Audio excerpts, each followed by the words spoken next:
दर्शकगण, श्रोतागण, भाई और बहनों, मातृशक्ति को नमन के खास, विशेष, मनमोहक, शिक्षाप्रद, जीवन की धारा बदलने वाले पुनरुत्थान कार्यक्रम में आपका हार्दिक स्वागत है, अभिनंदन है, सत्कार है।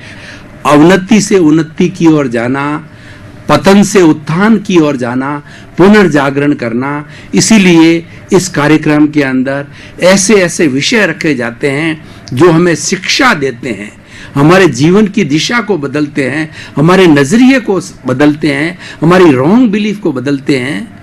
तो इसी संदर्भ के अंदर आज हम एक विशेष कार्यक्रम को लेकर के और विशेष विषय को लेकर के आपके सामने उपस्थित हुए हैं। आज का विषय है समाज सेवा का महत्व। बंधुओं, हमारी भारतीय संस्कृति सेवा प्रधान संस्कृति है।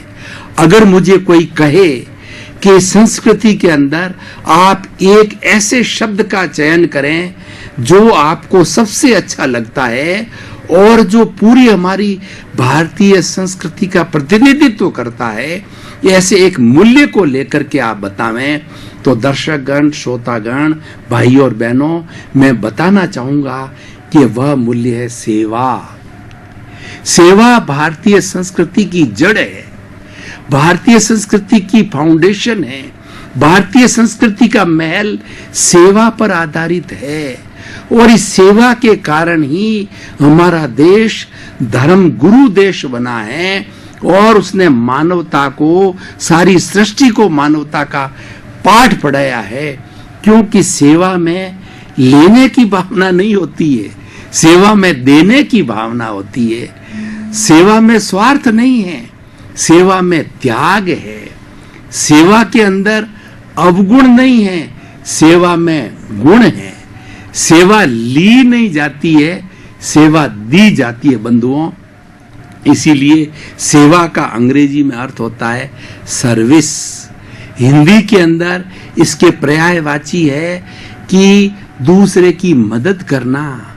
मदद तीन तरह से की जाती है: तन की सेवा, मन की सेवा और धन की सेवा। यानी what we contribute to our society all comes under the heading of the service. It is called social service. और सेवा, उस सेवा की बात मैं कर रहा हूं जो निःशुल्क है। अगर हम शुल्क सहित सेवा देते हैं, कई बार लोग कहते हैं कि मैं मेरे परिवार का भरण पोषण कर रहा हूं, यह भी सेवा है। एक मायने में वह सेवा है। मैं पैसे लेकर बच्चे को पढ़ा रहा हूं, मैं प्रोफेसर हूं, मैं नौकरी करके जो बच्चों को पढ़ा रहा हूं। बंधुओं, तो ये निस्वार्थ सेवा नहीं है। हम जो आज बात करेंगे वो निस्वार्थ सेवा की बात करेंगे, वो निष्काम सेवा की बात करेंगे और वही वास्तव में फलदायी होती है। हर तरह की सेवा अच्छी है। हम पैसा लेकर के भी अगर निष्ठा के साथ में, डेडिकेशन, डिवोशन के साथ में, न्याय के साथ कार्य करते हैं, वह भी अच्छा है। कोई भी एक राजकीय कर्मचारी अगर अपनी तनख्वाह लेकर के अच्छे तरीके से कार्य करता है, वह भी सेवा है, बुरा नहीं है। लेकिन जो हमारी संस्कृति के अंदर जो मूल्यवान चीज है वो निस्वार्थ सेवा है, उसकी हम बात करेंगे। क्योंकि जो हम पैसे लेकर के सेवा करते हैं वह हमारा स्वार्थ है, वह भी अच्छा है। लेकिन अगर हम पैसे भी लेवें और सेवा ढंग से ना करें, कार्य अपनी ड्यूटी को ड्यूटी समझ करके नहीं करें, बल्कि दूसरे को कष्ट देकर के कार्य करें, तो वो और दुखदायी हो जाती है। तो आज अब हम समाज सेवा के महत्व की बात करते हैं। सबसे पहले हमको समझना होगा कि समाज किसे कहते हैं। मनुष्यों के समूह को समाज कहा जाता है। जहां पर बहुत से मनुष्य एक साथ रहते हैं उसको समाज कहते हैं। और मनुष्य को जो पहचान मिलती है वह भी समाज से मिलती है। भाई और बहनों, दर्शकगण, श्रोतागण, जब माँ के पेट से एक अबोध बच्चा पैदा होता है तो सभी बच्चे एक जैसे ही पैदा होते हैं, कोई महापुरुष रूप में पैदा नहीं होता है, महापुरुष तो बाद में बनता है। सब बच्चे की तरह ही पैदा होते हैं, और जब बच्चा जब पैदा होता है तो उसके बाद उस पर छाप लगाई जाती है, उस पर स्टाम्प लगाई जाती है, ये जैन का बेटा है, ये ब्राह्मण का बेटा है, ये ईसाई का बेटा है, ये मुस्लिम का बेटा है, ये जोरास्ट्रियन है, और ये सिख है, ये हिंदू है। इस तरीके से उसको पहचान दी जाती है, उस पर ठप्पा लगाया जाता है। ये जाति के कारण होता है। मैं उस जाति की परंपरा में नहीं जाना चाहता हूँ कि जो निर्धारित समय है वो समय समाज सेवा के महत्व के बारे में लगाना चाहता हूँ। तो मैं ये कह रहा था कि हमको पहचान समाज देता है। भाई और बहनों, दर्शकगण, श्रोतागण, हमारी भारतीय संस्कृति में 4 तरीके मनुष्य पर ऋण माने जाते हैं। पहला होता है देव ऋण, यानी ईश्वर का ऋण। दूसरा ऋण होता है माता पिता का ऋण, और तीसरा ऋण होता है समाज का ऋण, चौथा ऋण होता है गुरु का ऋण है। और ये सारे ऋण चुकाने से ही हमारी मुक्ति होती है। तो आज मैं समाज के ऋण की बात करूंगा, यानी समाज हमको पहचान देता है, समाज हमको इज्जत देता है, समाज हमको सम्मान देता है, और समाज हमको एक दर्जा देता है।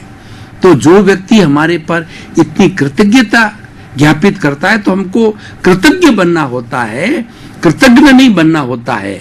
हमारी संस्कृति में 2 शब्द होते हैं, एक कृतज्ञ होता है, एक कृतज्ञ होता है। कृतज्ञ वह होता है कि किसी ने हमारे पर भलाई की, किसी ने हमारे पर एहसान किया, तो उसका बदला हम भलाई का बदला भलाई से दें, वह कृतज्ञता हो गई, और वह कृतज्ञ व्यक्ति कहलाता है। और कृतज्ञ वो होता है कि किसी के साथ में भलाई की जाए और उसका बदला वो बुराई से दे। हमने तो किसी व्यक्ति को अच्छा बनाने के लिए उसका सहयोग किया, पर समय पर आने के बाद में वो हमको गाली दे और वो हमारा निरादर करे, तो बंधुओं ये कृतज्ञता है। तो हमें कृतज्ञ बनना है। और ऐसा कहा जाता है कि एक छोटी सी भी सेवा हमारे साथ कोई कर देता है, एक छोटा सा भी एहसान हमारे साथ कर देता है, तो हमें उसके प्रति बहुत बहुत कृतज्ञता जाहिर करनी चाहिए। ये एक अच्छा गुण है। और जो व्यक्ति कृतज्ञता का भाव रखता है वो हमेशा महान बनता है। महान बनने के लिए हमें अच्छे अच्छे गुणों को लेना होता है। सबसे बड़ा गुण होता है विनय, नम्रता। मैं आपको भाई और बहनों, दर्शकगण, एक उदाहरण के साथ बताना चाहता हूं कि जब किसी पेड़ के ऊपर बहुत से सेब लगते हैं तो वो सेब लगने से वो पेड़ जो है वो भारी होता जाता है और नीचे की ओर झुकता है। तो इसीलिए इसका क्या अर्थ हुआ कि वो हमको अच्छे फल कब दे रहा है कि वो झुकना यानी नम्र होकर के हमको अच्छे फल दे रहा है। तो कोई भी व्यक्ति जो है विनम्र होकर के वह अच्छे फल दे सकता है और वह सबका पूजनीय हो सकता है, वह सबका आदरणीय हो सकता है। विनय भाव एक ऐसा भाव है जो शत्रु को मित्र बना लेता है। और किसी के साथ हमारा कोई भी बुरा व्यवहार हो गया और सहृदयता के साथ, विनम्रता के साथ में, विनय के साथ में हमने उसका प्रायश्चित किया, पश्चाताप किया, तो निश्चित रूप से उसके हृदय में हमारे प्रति अच्छी भावना हो जाती है। तो भाई और बहनों, दर्शकगण, हम समाज की बात कर रहे हैं। समाज मूल्यों पर आधारित होता है। जंगल का समाज होता है, उसमें कोई मूल्य नहीं होते हैं, वो पशुओं का समाज होते हैं। मनुष्यों के समाज के अंदर कुछ मापदंड बने हुए हैं, कुछ मूल्य बने हुए हैं, कुछ पैरामीटर्स बने हुए हैं, कुछ डिमार्केशंस हैं, उसके कुछ कानून हैं, कुछ कायदे हैं। उसके अनुसार चलने वाला व्यक्ति एक अच्छा सामाजिक प्राणी होता है। मनुष्य के लिए ये कहा जाता है कि मनुष्य एक सामाजिक प्राणी है। सामाजिक प्राणी, सोशल एनिमल। सोशल एनिमल इसीलिए कहा गया है कि वो समाज में रह करके और अपने सारा कार्यकलाप करता है। तो अब समाज सेवा की बात आती है और 3 तरह की मैंने सेवाएं आपको बताई कि अगर हर व्यक्ति को समाज का ऋण उतारने के लिए तीनों तरह की सेवा देनी चाहिए। सेवा का कोई समय नहीं होता है, 24 घंटे में प्रति क्षण हम सेवा दे सकते हैं। और हम ये देखें कि अब तन की सेवा की बात करें, मेरे पास में समय है, मैं वरिष्ठ नागरिक हो गया हूं और घर की सारी जिम्मेवारियों से निवृत्त हो गया हूं और गुरु कृपा से मैंने जो है वानप्रस्थ जीवन भी धारण कर लिया है। वानप्रस्थ जीवन एक निस्वार्थ सेवा का जीवन होता है। वानप्रस्थ का अर्थ होता है कि घर में रहते हुए घर से दूर, यानी हम सांसारिक जिम्मेवारियों से संपन्न हो चुके हैं, उऋण हो गए हैं, पूर्ण हो गए हैं। हमारी भारतीय संस्कृति के अंदर 4 तरह के आश्रम बताए जाते हैं। ब्रह्म पहले 100 वर्ष की उम्र हुआ करती थी, 25 वर्ष की उम्र का ब्रह्मचर्य आश्रम कहलाता था, 25 से 50 वर्ष की उम्र गृहस्थ आश्रम होता था, जिसमें शादी ब्याह, बच्चों का भरण पोषण, बच्चों को पांव पे खड़ा करना, तीसरा वानप्रस्थ जीवन होता था। सेवा की बात चली है, जो तीसरे और चौथे जीवन को मैं हाईलाइट करूंगा, मैं प्रदर्शित करूंगा, मैं उसको प्रोजेक्ट करूंगा कि वानप्रस्थ जीवन में व्यक्ति रहकर बहुत अच्छी सेवा कर सकता है, क्योंकि उसकी सारी आवश्यकताएं, सारी जिम्मेवारियां 50 वर्ष की उम्र में संपन्न हो जाती है। और आजकल हम सरकार की भी माने तो सरकार 60 वर्ष के अंदर रिटायरमेंट देती है। तो चलिए 60 वर्ष की उम्र को मान लीजिए, 60 वर्ष की उम्र वाले को सरकार ने वरिष्ठ नागरिक घोषित किया है। All 60+ age persons are the senior citizens of our country and they are most honorable. Government is giving so much facilities to them in the railways, in the flights, in the social services, everywhere. Now the government is giving the much and much honor, much and much benefit, much and much facilities to the senior citizens. क्यों? कि senior citizen की आज घरों में बहुत हालत खराब है।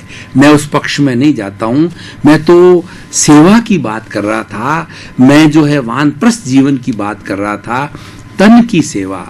अब 60 वर्ष के हो गए, हमारे पास में पूरा समय है, तो वह हम कितना समय हमारे पास में है, हमारे पास धन नहीं है, पेंशन कम आ रही है, लेकिन हमारे पास शरीर है।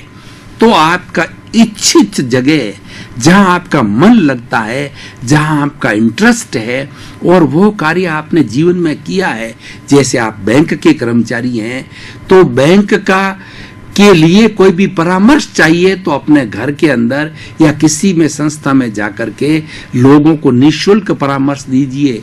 मैं जैसे टीचर हूं, प्रोफेसर हूं और जीवन भर बच्चों को पढ़ाया है, तो मैं अपने घर के अंदर या किसी संस्था में जाकर के मैं किसी विषय के ऊपर लेक्चर दूं, बच्चों को बीए की, एमए की, डॉक्टरेट की, पोस्ट डॉक्टरेट की पढ़ाई है, उसके बारे में निःशुल्क मार्गदर्शन दूं।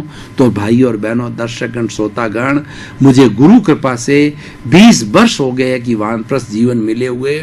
तो 20 वर्ष में प्रति क्षण, प्रतिदिन मैं मेरा 24 आवर्स जो है वो वेलफेयर टू द सोसाइटी की बात करता हूं। और आपके सामने भाई और बहनों, दर्शकगण, श्रोतागण, पुनरुत्थान कार्यक्रम में निःशुल्क रूप से प्रतिदिन मैं आपको आधा घंटा अच्छे नए टिप्स, हमारे स्वास्थ्य के टिप्स, शिक्षा के टिप्स, बच्चों के संस्कार के लिए, युवाओं के लिए, बुजुर्गों के लिए, वरिष्ठ नागरिक के लिए प्रतिदिन नई खुराक लेकर आपके सामने प्रस्तुत होता हूं।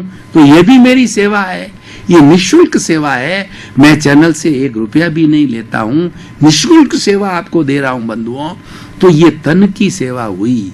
अब देखिए कि मेरे पास शरीर, मेरे पास इतना ज्ञान नहीं है और समय नहीं है, तो अब क्या मन की सेवा क्या होती है कि हमारी बहुत से एनजीओज हैं, हमारे बहुत से जियोज हैं, हमारे बहुत से भाई लोग हैं जो बहुत अच्छा कार्य कर रहे हैं। सुनामी आ गया तो वो भोजन बांट रहे हैं, भूकंप आ गया, बाढ़ आ गया तो वो जो पेशेंट्स हैं हो गए हैं, जो हताहत हो गए हैं, ट्रेन एक्सीडेंट हो गया तो लोग उसके अंदर तुरंत लग जाते हैं और वो उनको अस्पताल ले जाते हैं, भोजन वाले को भोजन खिलाते हैं, चिकित्सा वाले की चिकित्सा की व्यवस्था करते हैं, किसी को घर पहुंचाना हो तो ट्रांसपोर्ट की व्यवस्था करते हैं।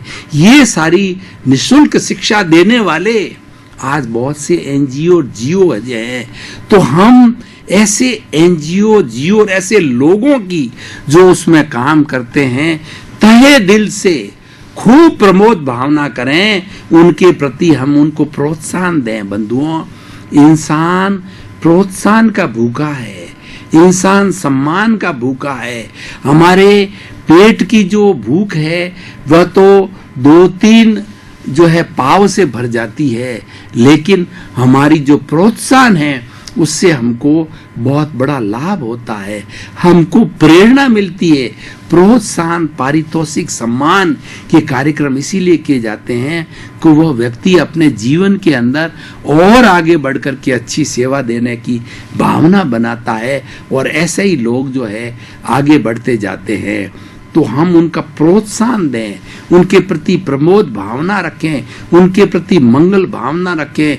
उनको जब कभी भी ऐसे कार्य किए जाएं, व्हाट्सएप के माध्यम से, एसएमएस के माध्यम से, ईमेल के माध्यम से, जिन जिन ऐसी संस्थाओं के साथ हम जुड़े हुए हैं तो उनको अगर हमारे पास समय कम हो तो थैंक्स देखें, नाइस कहें और उनको आपने बहुत बहुत अच्छा कार्य किया है, आपका ये कार्य अनुकरणीय है, स्तुत्य है, पूजनीय है और आप वास्तव में हमारी समाज के बहुत बड़े एसेट्स हो, तो उसका गुणगान करें। बंधुओं, ये हो गई हमारी मन की सेवा।